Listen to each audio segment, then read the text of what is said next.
Este homem é um assassino. É o que diz a justiça. Revoltadas, perto de 1.500 pessoas cercaram a delegacia com a intenção de linchar os policiais e pedir justiça.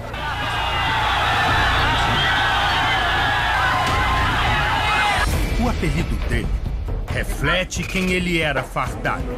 Rambo. Rambo na ação. Rambo na entrevista que daqui a pouco vai me dar. Os nossos caminhos já se cruzaram 15 anos atrás. Boa noite.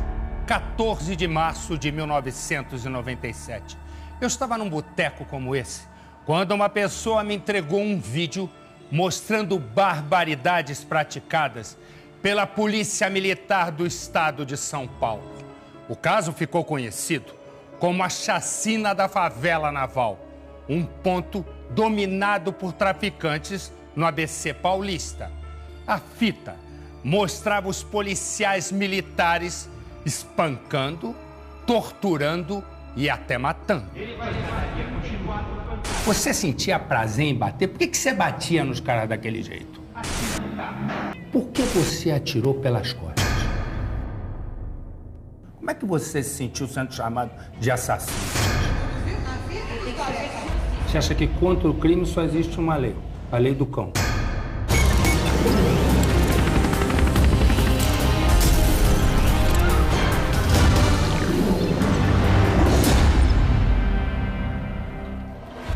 Durante 15 dias, eu e mais 13 companheiros investigamos a ação policial.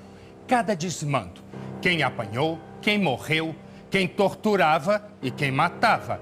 Exatamente no dia 31 de março, o Brasil descobriria a verdadeira face da Polícia do Mal. Município de Diadema, Grande São Paulo. 00:07 do dia 3 de março de 1997. O pelotão da Polícia Militar do 22º Batalhão começa oficialmente o que seria uma operação de combate ao tráfico de drogas num beco da periferia. O carro é parado. Os ocupantes descem. São encostados na parede, mãos para o alto. Ninguém oferece resistência. Mesmo assim, o PM se irrita. Cala a boca. O outro policial é mais violento.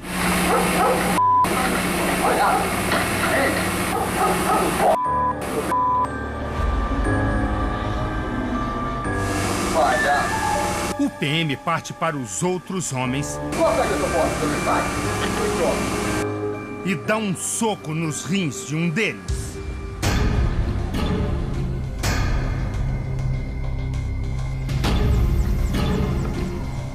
Meia-noite 20. Boné para trás, arma em punho. Mais um carro é parado.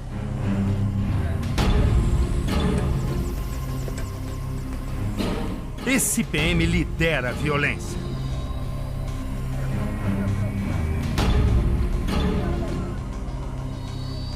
Os PMs abandonam os outros rapazes e correm para cima deste homem, que tenta se explicar. Não adianta. Os homens da Brasília são liberados. Não fica testemunho. Os policiais militares escutam explicações e se irritam ainda mais.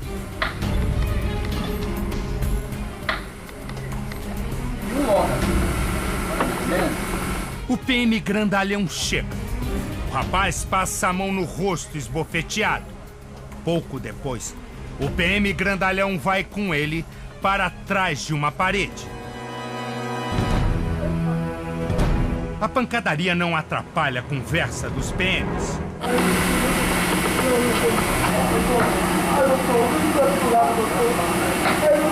Outro policial pega o cacetete e entrega ao policial grandalhão.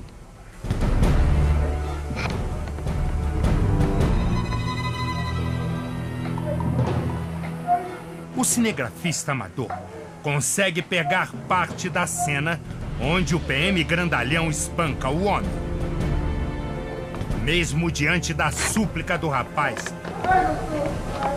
o grandalhão balança a cabeça e chama o parceiro, que já está apontando a arma para o motorista de outro carro. Ele então caminha com tranquilidade, a arma em punho. 30 segundos depois, o tiro e o silêncio. Toda a tortura demorou 8 minutos. Em nenhum momento, os policiais acionam pelo rádio a central da PM para saber se os carros são roubados. Chega outro carro. O PM leva a mão à cintura, onde guarda uma arma clandestina. A oficial jamais é usada. Mais uma pessoa, mais agressão.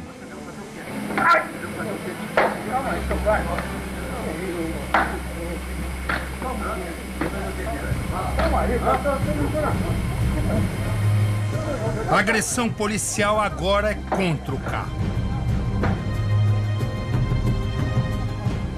O PM continua a descarregar sua violência. A tinta é arrancada.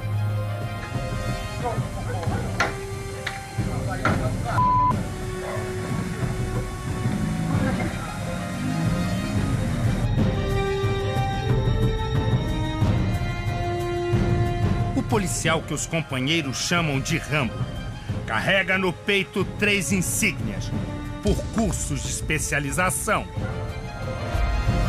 2 horas e 28 minutos depois, ele e os outros policiais dão por terminada a operação. O pelotão com 10 PMs usando carros novos voltaria 2 dias depois e uma nova face do crime seria revelada. 00:36 do dia 5. Rambo brinca com a arma. Coloca o pente. O primeiro homem, de camiseta e short. O PM conta o dinheiro do rapaz e guarda. É o pedágio.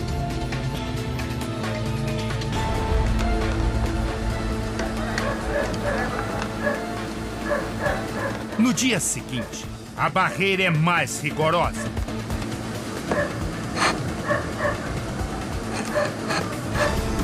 Como o soldado não tem como incriminar o dono do Fusca velho, ele então se vinga furando os pneus. A revista é ameaçadora. A arma coça a mão de Rambo. Daqui a pouco, ele vai usá-la novamente. O gol é parado. Os 3 homens descem. Repare no rapaz com a agenda na mão. Ele vai morrer. São 11h58. Rambo se aproxima. O suspeito tenta se explicar.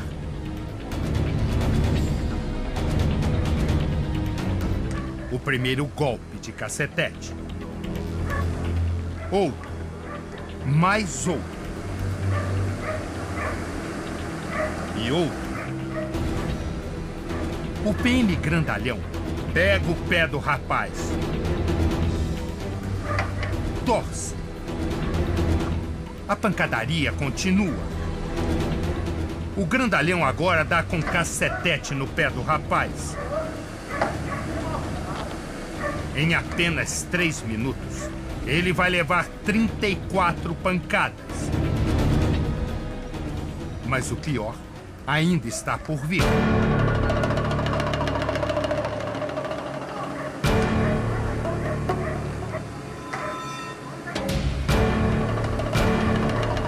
Espancados, eles entram no carro.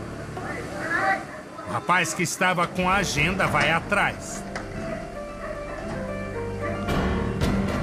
Quando tudo parecia ter terminado, Rambo calmamente entra em cena. Atira no carro. No fundo, outro tiro, só que para o alto.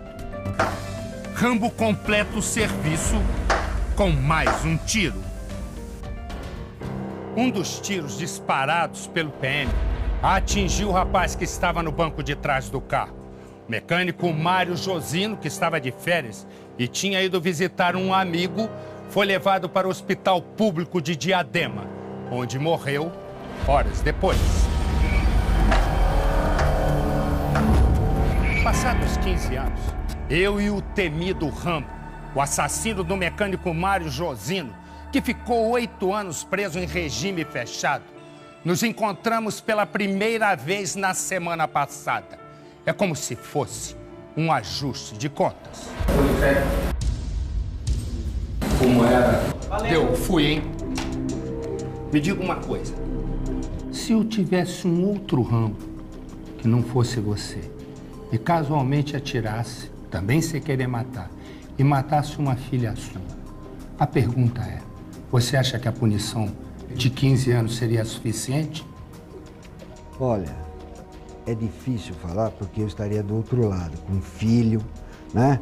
Mas, na minha atual consciência, no atual lugar onde estaria o policial e a minha filha, analisando friamente, o que ela estaria fazendo lá? Estaria totalmente revoltado às vezes, mas também estaria muito entristecido comigo mesmo, porque minha filha escapou entre meus dedos e foi para o mundo, para o submundo das drogas. Mas os 15 anos, você acredita que essa não é uma punição justa? Olha... Como pai? Como pai, lógico que não. Como pai, é lógico que não. No primeiro julgamento, Rambo foi condenado a 65 anos de prisão. Não houve espancamento também, então? Não, foi tudo uma simulação. Que eu não acertei o cara. O advogado do ex-soldado conseguiu anulação e, num segundo julgamento, a pena foi reduzida para 45 anos. Em seguida, numa apelação, a pena passou a ser de apenas 15 anos e 4 meses de cadeia. Esta é a punição que ele ainda cumpre em regime aberto desde 2005. Aquela bomba que estourou na minha cara, quem acendeu o estopim fui eu. Então, não adianta eu implicar essa culpa a mais ninguém. A gente estava ali na melhor da boa intenção, querendo fazer o melhor, mas infelizmente aconteceu, né? E por um fato de você querer chamar e querer fazer muito mais do que aquilo que a própria instituição te dá condições de fazer. O que você chama de fazer muito mais? Não, é chamar para si uma responsabilidade que não é tua. Consertar uma sociedade que você não tem jeito de consertar ali, desse sistema. Você quer consertar alguma coisa e no fim você não acaba consertando nada e acaba aí se prejudicando e prejudicando tantas outras pessoas. Trocamos tudo por nada, porque a liberdade, a família, a carreira, a qual eu amo de paixão, me tiraram a farda física, mas a que carrego dentro de mim jamais vão me tirar. Naquele momento, tudo bem, você pode estar pensando em ajudar a sociedade. Você diz que essa foi a ideia principal. Mas chega um momento que aquilo ali vira uma carnificina. Virou uma pancadaria.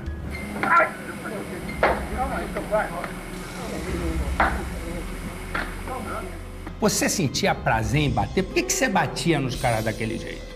Não sentia prazer nenhum, mas era o que acontecia. Todos eles, é que a fita não tem uma certa continuidade, mas todos eles eram reincidentes. De várias vezes estar ali. Todas as outras vezes, porque a fita, você sabe até melhor que eu, a fita tem meia hora de duração, mostra 48 pessoas sendo abordadas e 5 dessas 48 sendo realmente constrangidas, mais duramente. Constrangida é apanhando. É.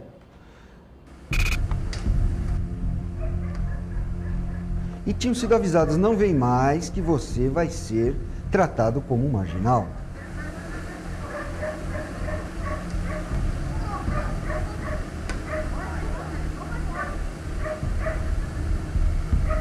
Vocês não estavam ali para fazer pedágio também? Não, jamais. E jamais... por que o soldado aparece contando o dinheiro de um deles e pondo no bolso?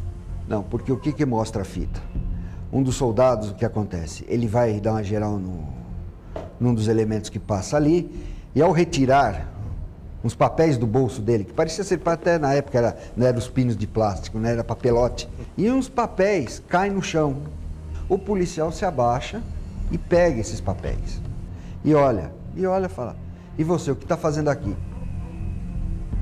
Ele tinha o costume de cruzar os braços, e aí? O que você está fazendo aqui? Por que você está aqui? Ah, não, estou passando, a gente já sabia que era usuário de entorpecente, estava lendo, então você vai embora daqui. Mas isso é devolvido, tudo, inclusive os papéis, tudo, o polícia enfia novamente no bolso dele, certo? 15 anos depois, ao meu lado, Rambo assiste às imagens que o incriminaram. O soldado violento agora precisa de óculos para acompanhar os detalhes da ação policial que comandou. Aqui o Bonfim dá um tapa no rapaz. Por quê? Olha, nessa situação eu estava mais distante, então eu creio que ele deve ter falado alguma coisa pro Bonfim, dito alguma coisa, eu destratado o Bonfim, que o Bonfim agiu desse jeito. Esse era o Silvio Calixto. Esse era o Silvio Calixto, que já tinha passado lá em cima. Essa era a terceira vez a qual ele passava pelo local.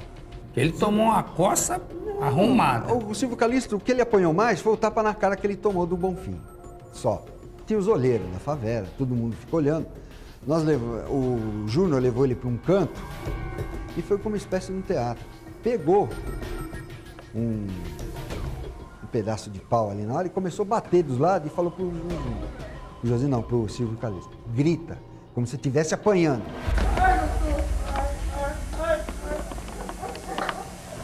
Mas como o pedaço de pau que ele pegou era pequeno e ele batia na lata, batia no couro, eu levei o cacetete para ele e falei assim, bate com isso, você vai se machucar com isso daí.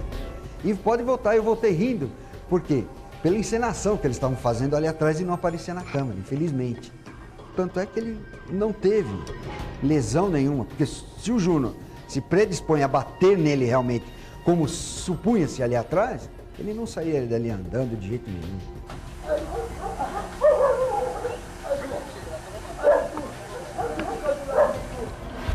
Infelizmente, Marcelo, é duro dizer isso, mas esse pessoal, esses são drogados, eles só entendem quando você parte, infelizmente, para a dureza. Para a coisa que você é duro, você é firme, você é incisivo na coisa. Aí eles ficam com medo, não com respeito, infelizmente, mas com medo. Medo de apanhar. De apanhar, de ser corrigido. Mas... Então ele fala, não vou lá não. Vou lá não, tem os polícia lá, que acontece assim, assim, assim. É errado, mas eram os meios que nós tínhamos para agir. Você achava que tinha que coibir o tráfico e espancar alguns para que servissem de exemplo? Também. O criminoso só reconhece o bom polícia quando ele é constrangido, firmemente. Quando ele toma um... Quando o couro come. Quando o couro come, para falar o português bem claro. Que é você. Isso.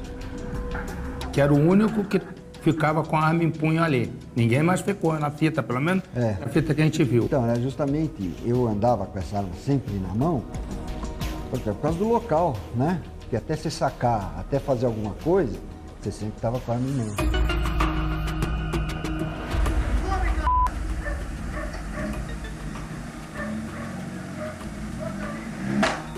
Quando dá 3 metros e pouco, Você vai puxar a arma e dá um tiro. E depois dá outro tiro. 2 tiros. Por que você atirou pelas costas? A intenção era o seguinte, foi que o Josino, eles saem com o carro, e o Jefferson, que dirigiu o Gol, ele para o carro, ele diminui e faz menção de sair do carro. E fala qualquer coisa, eu vou na corregedoria, ele para mim falando, e faz menção de sair do carro. Como os ânimos já estavam acirrados, se ele sair do carro novamente, ia se perpetuar, eles iam, né, apanhar de novo, vamos pôr a palavra bem clara. E eu dei um tiro de advertência sem qualquer intenção de atingi-lo. E ele saiu e foi embora. Por quê? Você deu o segundo. Aí dei um outro pro alto.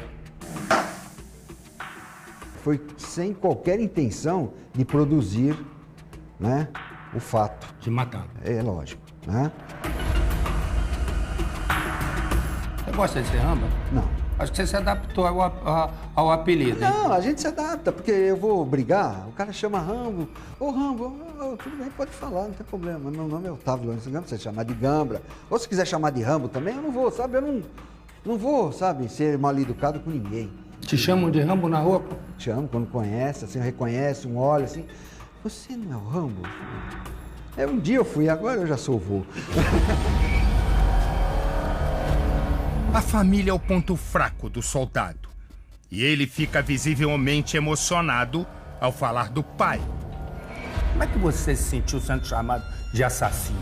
Olha, difícil. Eu lembrei muito do meu pai. Meu pai é uma pessoa ilibadamente correta. Nos criou, assim, sabe? Com tudo que ele podia nos dar. Mas numa situação totalmente correta. Sabe? Um homem trabalhador. Então, pensei nele.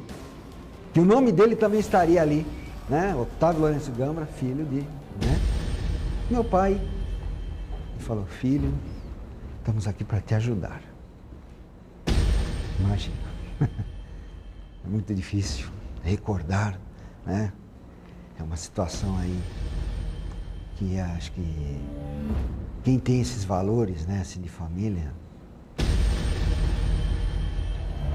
Você, em algum momento, também pensava na mãe do Mário Josino? Claro, com certeza. Foi levantado pela própria imprensa, né, pela mídia, que a mãe dele, né, foi... que há muito tempo atrás, quando eu era criança, eu tinha por volta de 4 anos, a minha mãe teve um problema na mão e ela lavou roupa para minha mãe. A mãe do Mário Josino que morreu. É eu que levava todo mundo para a escola. Tanto eu levava meus filhos, como levava o Rambo, como levava o irmão do Rambo e mais criança do Jordan. Tinha dia de eu ir atravessar quase 15 crianças na avenida. Inclusive o Rambo. Inclusive o Rambo.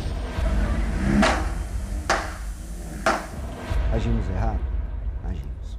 Mas isso não causa nenhuma, assim, orgulho nenhum. É justamente o contrário. Mesmo na época a gente ficava, todos nós ali se ressentíamos um pouco. Por que tem que ser assim? Entende? Mas era uma cultura e era meios que nós tínhamos.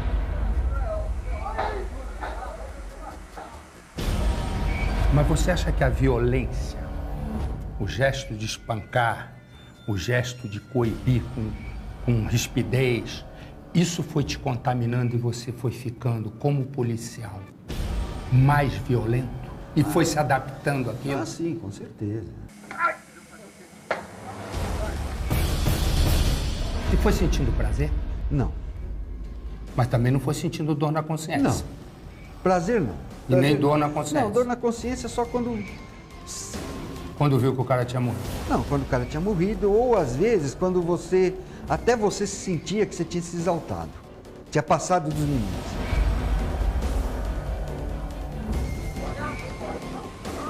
E o que você disse para suas filhas? Para minhas filhas, assim que a fita foi ao ar, que eu vi antes, nós vimos antes da fita, antes de ir ao ar, Nós vimos uma semana antes essa fita. E falei para elas, ali no segundo de choque, nós estávamos detidos no segundo de choque. Falou, vai aparecer uma fita na televisão. Aquilo ali é o serviço policial militar, é o serviço do seu pai.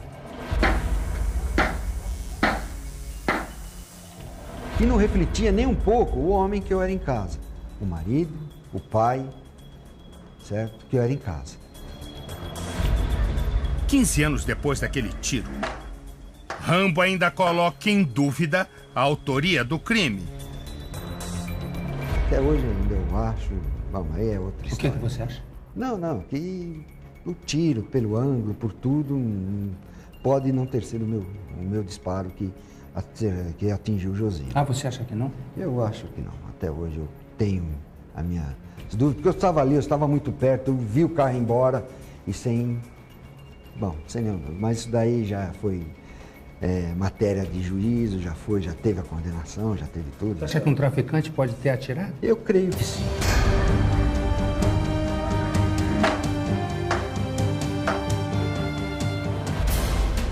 Livre da cadeia 8 anos depois do assassinato do mecânico Mário Josino, Rambo tremeu ao se ver de novo em liberdade. Logo que eu saí pro semiaberto, né? A gente ficou meio, né? Ficou com medo? Ficou receioso, não com medo, assim, mas receioso. A gente fica, lógico, né? Não tem medo porque dá alguma represália, algum milhante aí querer fazer nome e falar assim, matei o Rambo, entende? Então você fica receioso, é lógico. Você acha que contra o crime só existe uma lei, a lei do cão? Olha, infelizmente. Para você foi mais dura a condenação ou para você foi mais dura a expulsão da PM? A expulsão. Parece loucura, né? Mas é a expulsão. Ser banido daquilo que você gosta tanto de fazer é difícil. Estava tudo contra. 10 policiais militares do 24º Batalhão da Polícia Militar estavam envolvidos no caso da favela naval. Alguns com mais, outros com menos responsabilidades.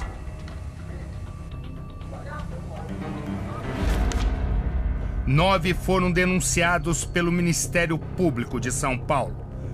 3 deles, incluindo o Rambo, foram expulsos da corporação, o que é a maior desonra para um militar.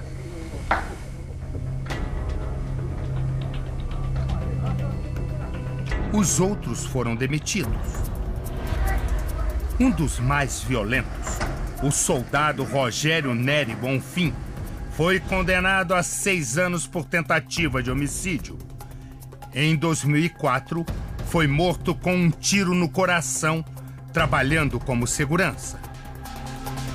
Os soldados Maurício Lousada e Nelson Soares Júnior, apontados como coautores do assassinato, pegaram 27 e 18 anos de cadeia, respectivamente, mas também já ganharam o direito de cumprir a pena em liberdade. Todos os outros PMs acabaram condenados por abuso de autoridade. O cabo Ricardo Luiz Buzeto a 2 anos de prisão. O ex-soldado Demontier Figueiredo a 1 ano e 6 meses. O cabo João Batista Queiroz a 4 anos e 7 meses no regime semiaberto. E o soldado Paulo Rogério Barreto a 4 anos e 2 meses, também no semiaberto. Já o sargento Reinaldo José dos Santos, que tinha a mais alta patente entre os PMs torturadores da favela naval, ficou preso por apenas 10 dias. O soldado Adriano Lima de Oliveira, que estava em seu primeiro dia de trabalho na época, foi punido administrativamente e continua na PM. Você se encontra ainda com algum desses seus companheiros de pelotão? Agora faz uns tempos que eu não me encontro com alguns deles, mas encontro, sem problema nenhum. É? Vocês conversam sobre Conversou sobre o assunto da vida, tudo. Sobre o assunto, a gente já conversou exaustivamente nos anos que estivemos juntos Na no Romão cadeia. Gomes, né? Então a gente procura, sabe, falar da vida, do dia a dia, do que está fazendo, do que pretende, como está, entende? Porque, assim, sentar para remoer tudo aquilo, né? Não, é que já foi tão massificante o negócio, tão falado, que para nós já não, né? Não vale a pena mais, assim, recordar aquela situação que nos levou a tudo, né?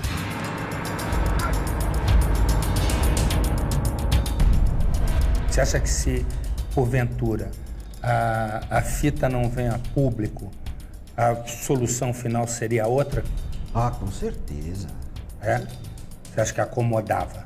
Ah, com certeza, porque não tinha provas, certo? Contra nós, do que efetivamente da morte do Josino, tudo que é o grave do negócio, né? A própria justiça já ia olhar aquilo, né?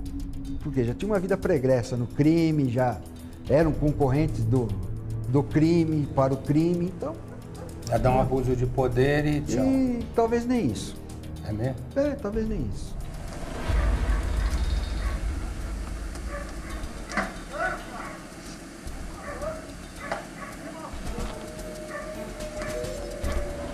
Rambo está solto e a família do mecânico Mário Josino continua presa na dor e na pobreza. Você perdoaria Não, quem tirou a vida do seu pai? eu não.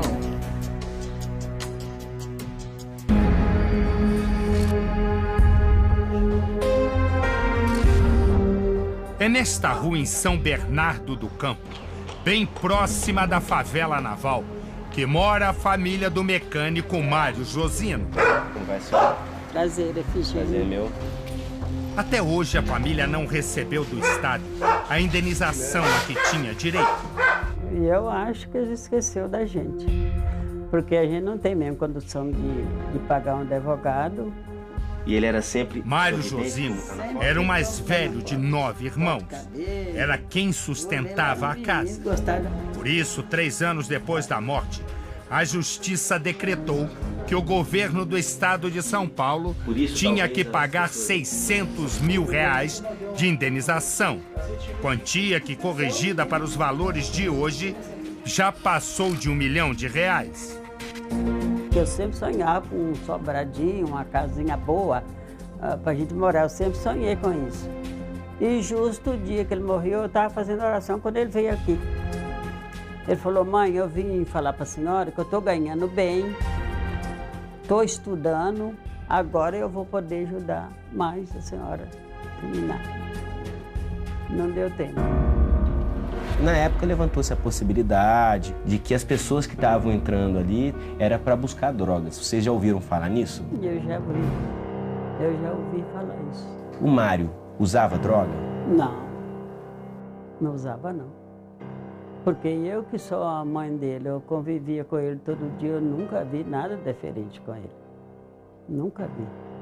Na casa simples de 2 quartos, moram 6 pessoas. Remédio para passar na dor. Guilherme, um dos irmãos de Mário Josino, improvisa o leito no sofá da sala. Guilherme, onde você dorme aqui na sala? É aqui mesmo, sofá. Nesse sofazinho? Nesse sofazinho. Você é o único que dorme em sofá aqui ou tem mais alguém que... Não, sou eu só. O pessoal dorme mais no colchão mesmo, na cama. É verdade. As infiltrações estão por todas as partes.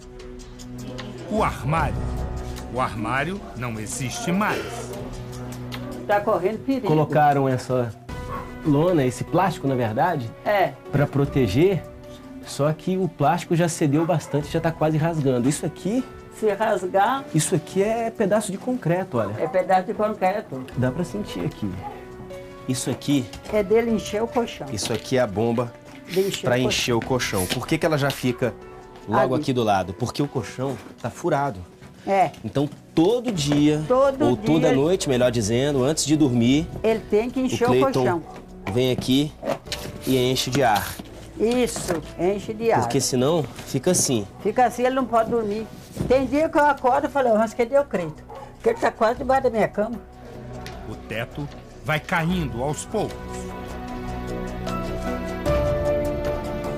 Cleiton tinha 9 anos quando o pai morreu. Como era para você passar o Dia dos Pais sem o seu pai ali por perto? Ali ficava meio que perdido, né, um pouco. Porque não tinha o meu e meio que ficava naquela, mas... Isso daí eu fui levando assim mesmo. Mas doía demais, era muito ruim. Foi morte Neste natural. caso, o trauma é o inimigo do perdão.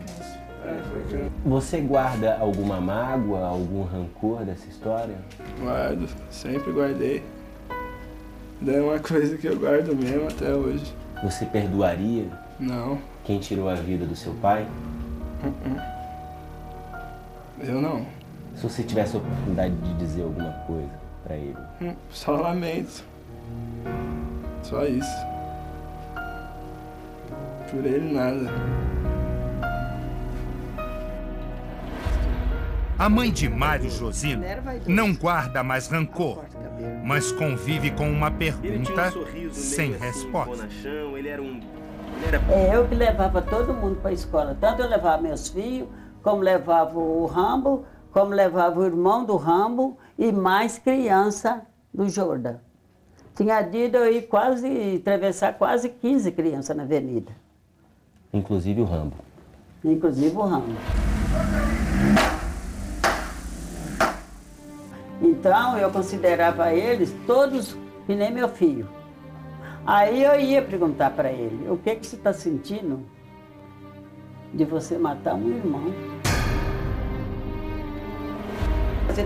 Para Dona Efigênia, o tempo é inimigo e aliado. A saudade que sente do filho e a espera pela indenização que nunca chega. Essa daqui é a parte boa da lembrança do Mário. Da lembrança do Mário. Essa aqui é a parte ruim, Essa que aqui dói eu lembrar. Eu falei que só quando eu receber é que eu vou destruir isso aqui. Enquanto eu não receber, então... Então, por enquanto, a senhora está guardando esse recorte de jornal. Por enquanto, eu estou guardando esse recorte de jornal.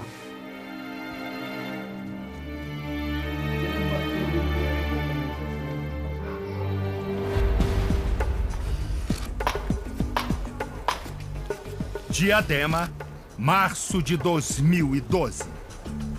15 anos depois da gravação das cenas, as feridas ainda não foram totalmente cicatrizadas. Mas uma nova realidade surge no cenário que um dia foi de crime e tortura. Crianças que não eram nem nascidas na época brincam e correm pela mesma rua onde os PMs criminosos aterrorizavam os moradores. No lugar desse conjunto habitacional havia apenas barracos de madeirite, assim como no lugar desse outro conjunto que está sendo construído agora. O cinegrafista amador que gravou toda a cena estava posicionado bem ali, no segundo andar de um sobrado que existia ali. E os policiais estavam exatamente nesse ponto. Aqui eles ficavam escondidos e os motoristas, as pessoas que entravam, não viam a blitz montada aqui. Quem vive por aqui aprendeu a lidar com tragédias e dificuldades. Mas nada deixou marcas tão profundas quanto as brutalidades de 15 anos atrás.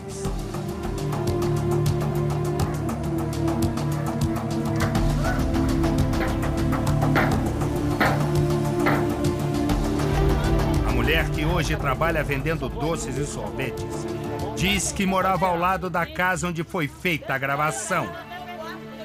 Quem bate se esquece, mas quem apanha só lembra, meu filho. Quem apanha nunca esquece.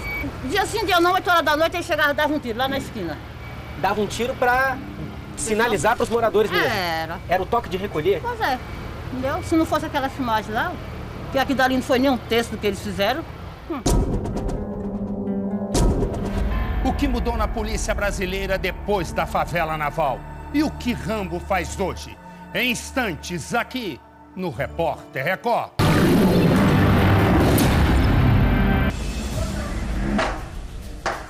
O caso da favela naval repercutiu no mundo todo e chegou a ser tratado numa Assembleia Geral Extraordinária da ONU um ano depois. No Brasil, o Congresso mudou a lei da tortura. Em apenas uma semana, foi aprovada e sancionada a lei, punindo com 21 anos de prisão os crimes de tortura.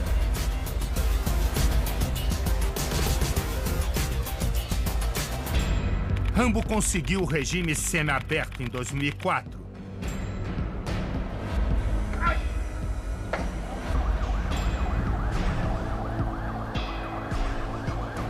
Em 3 de agosto de 2006, passou para o regime aberto.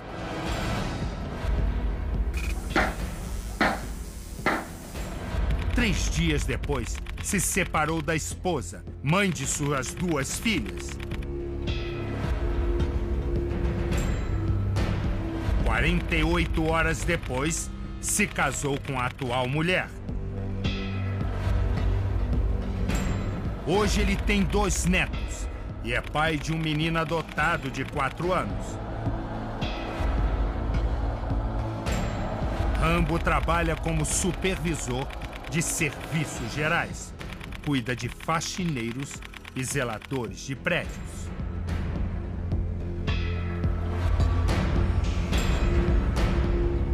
Tem alguma coisa que vocês queiram falar? Mas como é que é pra você estar aqui com o Marcelo todo esse tempo depois? Não, o Marcelo, é lógico, naqueles dias, naquela ebulição, na fervura que tava o negócio. Tudo de ponta cabeça, sua vida virada num twister. Aí fala, mas o culpado era ele. Entende? Grosso modo, não sabe o que é isso, e fica falando, queria, agora vai lá, lógico, cheio de luz, cheio de polícia, ele vai, e não sei o quê, mas é lógico, depois com o passar do tempo, você, mas isso é um desabafo, como se fosse um subterfúgio para você não se atribuir a si mesmo a sua culpa. E quando você se viu na TV? Nossa, eu falei, tanta coisa para esses caras filmar, vai filmar essas coisas. Já te chamei muito de Rambo, agora eu te chamo de Gamba. Boa sorte na tua vida. Você também, tudo de bom.